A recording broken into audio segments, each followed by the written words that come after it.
I've just been going through the original script for Switchblade Sisters, and it's a gem. I mean, it's like you could just flip it to any page and there's like a great piece of dialogue going on. Like this one. This is from the movie you're about to see. Everything was great before Maggie came around. It's Maggie, ain't it? She ruined it all. Everything was lousy. You were lousy. This whole gang was lousy. Just great. Okay, again, another one. Let's see. She's rotting you from the inside, Lace. The girls listen to her while you've been in the hospital. Nobody takes what's mine. If Maggie wants blood, she'll get plenty of it. And on and on and on and on and on.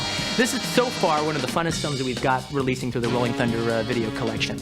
It's directed by Jack Hill, and Jack Hill's films have always just been, to me, just some of the funnest exploitation movies made all throughout the 70s. He was sort of like the Howard Hawks of exploitation, insofar as he always worked in different genres. Now, let me give you a little clue as far as to watching this film is concerned. I watched this with audiences all over the place. And it starts off, and the film is very funny, and it's very high-pitched and hysterical.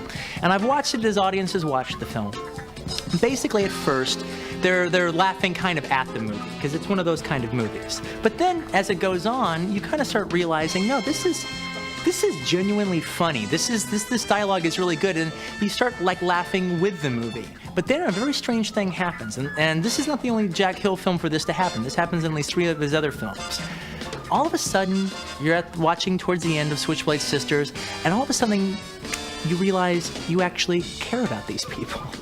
Unbeknownst to you, this crazy, hysterical movie, you've actually gotten invested in the characters. And you actually feel for the characters of Lace and Maggie, the girls that run the Jezebels, the tough, all-girl gang that just kicks so much butt in this movie.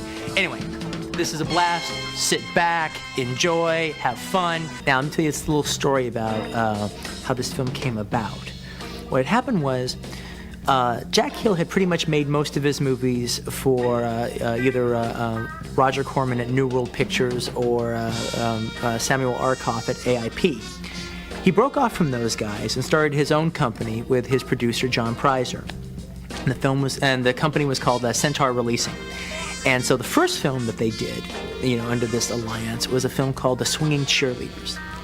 And it was a smash. It did so well. It traveled through all the drive-ins of the South and in the North, and it was just a big hit. Now, that was such a hit that they decided to get together and do another film right afterwards. And the distributors were happy to, have them do another film because Swinging Cheerleaders was so successful. That film was a film called The Jezebels, which obviously Switchblade Sisters. All right, the whole film was called The Jezebels. That's how this title it was shot under. That's what they did it. Anyway, the way they used to release exploitation movies back then is they would take them from town to town to town. Kind of schlep them around, spend a little bit of money in this market, take them to St. Louis, spend a little bit of money in this market, take them to Baltimore, spend a little money in that market.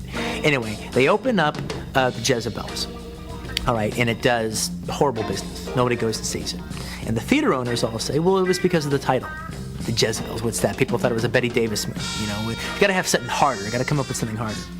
So they come up with the title Switchblade Sisters. Okay, so now they're gonna release under Switchblade Sisters. However, they have one more engagement that they have to do under the Jezebels. So they change everything to Switchblade Sisters except for this one engagement.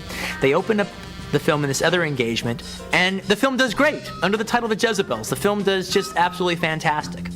All right, so now, okay, forget about that. Now they got to release it under the title Switchblade Sisters, and the film does bad everywhere it plays. All right, it doesn't do well at all. Opens and closes, and that's pretty much the end of that.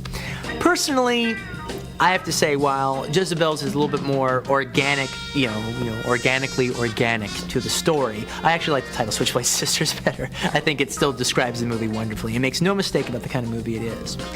Now, Switchblade Sisters is an exploitation film. Let me kind of just explain to some degree what exploitation cinema is, or at least what it was in the 60s and 70s. Why they called it exploitation was because there were films that basically didn't have big stars or big production values. They had elements in there that you could exploit, either sex, violence, action, things like that. That makes a snazzy movie poster.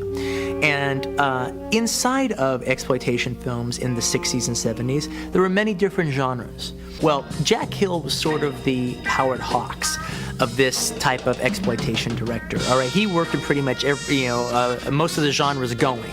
All right, he did horror films, he did women in prison films, he did blaxploitation movies. He is the man who discovered Pam Grier. He's Joseph von Sternberg to Pam Grier's Dietrich, that's for sure. He did cheerleader movies. He even did a sword and sorcery movie. And this was his girl gang movie, but it also had a little bit of women prison in there. It had a lot of different types of films, in Switchblade Sisters. To me, Switchblade Sisters is his masterpiece. And one of the things that makes Jack Hill so exciting, and what makes a lot of these exploitation filmmakers exciting, was they were coming at film with a commitment to movies. Jack Hill would take these, assignments that he was given, and he was never looking forward to do these movies. He just took the next assignment coming on. But then by the way he wrote them and the way, he worked in with this, all of his films have the same kind of comic rhythm that Switchblade Sisters has. He built something meaningful out of it. And yeah, they're fun, and yeah, you're hooting and hollering and you're having a good time, but as the movies go on, you realize, the fun is not random. It's not just a mistake. No, it's building on. The film has rhythm. You're building on the jokes, and there's a very interesting dialogue rhythm going on in Switchblade Sisters, where it's normally dialogue is built to a rhythm of pitch. That's the way my dialogue usually is. It's da da da da da da ba. All right. He's building a musical beat with the dialogue, and then undercuts it, all right, by throwing more or less a word that is the equivalent of a bad note at the end of the crescendo. So it's on the beat, off the beat, constantly. That's why one of the reasons why this movie, the dialogue sounds so strange, because it seems to be building up a rhythm and then purposely, backs it up.